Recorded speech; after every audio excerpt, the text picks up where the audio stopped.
বলতে পারে যে হ্যাঁ সংসার না করে প্রতিযোগিতায় কাজ করি সবাই মমতাজ ম্যাডাম আমাদের পাশে যে সব ফার্স্ট লাগতে পারে আমরা যে বলে লজ্জিত না হই আমরা কর্মী সহ আমরা এই মাসে 10 সালে কর্মী আমি কোনো মাসে আমি 50-এর নিচে স্যালারি উঠাই না 50 1 লাখ আমি গেছে ডিসেম্বরে 2,20,000 টাকা স্যালারি উঠেছে আমার মমতাজ ম্যাডামের জন্য।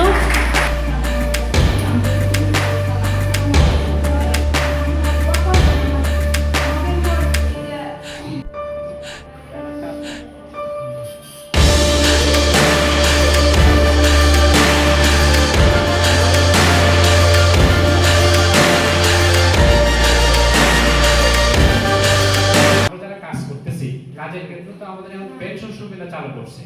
আমরা কর্মী হিসেবে যেটা বললাম যে কোম্পানি নীতিমালা অনুযায়ী যদি আমরা চলতে পারি সেক্ষেত্রে আমরা কমপক্ষে 5 বছর থেকে 10 বছর যদি কাজ করে যদি আমাদের অবসর নিই এরপর মধ্যে একটা বড় অঙ্কের টাকা আপনি থেকে নিয়ে যেতে পারবেন।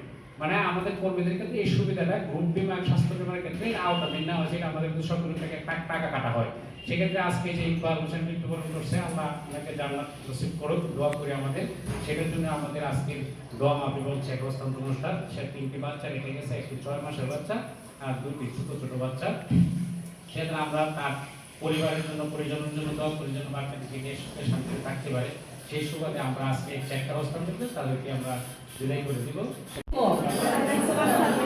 আমরা সবাই কেমন আছি? আমাদের স্টাফ মারা গেছে কিন্তু আসলে আমরা ইকবাল স্যারকে আমি সত্য কথা আমি ওকে চিনি না স্যারের নিয়োগপত্র কালকে আমরা হাবিব স্যার আমরা সবাই শুনছি কিন্তু ছবিতে কালকে দেখার পর আমাদের কষ্ট লাগছে। আমি আর নুরজাহান আমি বলছি নুরজাহান আমি বলছি আমার বিশ্বাস করো আমরা হাই একটু কথা বলি সেটা হচ্ছে একজন এফ এর প্রতিদিনের একটা কাজ যদি আপনি করতে পারেন আপনার সফলতা